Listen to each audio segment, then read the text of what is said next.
Вот написано «Звернення президента». Вот если бы не было надписи, я подумала, маджахет какой-то пьяный. Или урка. Ну, неадекватный, явно. Глядя на мимику, на разбухший нос, возникают смутные сомнения.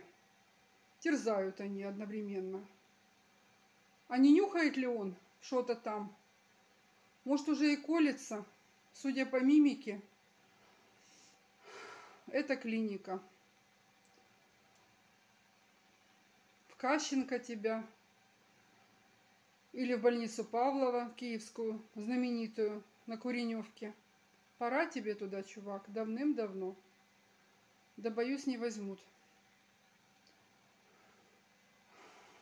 Дорогие люди, вглядитесь в эту физиономию. Еще пару лет назад, нет, пожалуй, побольше, было практически лицо. Как оно успело, это лицо, докатиться до понимания рожи? Ну, видимо, стараниями некоторых граждан. А больше всего мыслями этой личности, совсем неадекватной.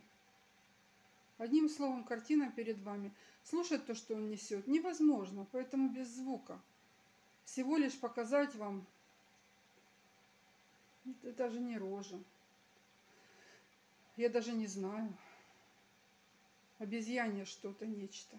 Понимаете? Что-то обезьянье. И смотрите, у ведущей эти сережечки у нее с изумрудиками у ведущей. И глазки зелененькие. Красивая была бы девочка, если бы не несла такую пругу лживую.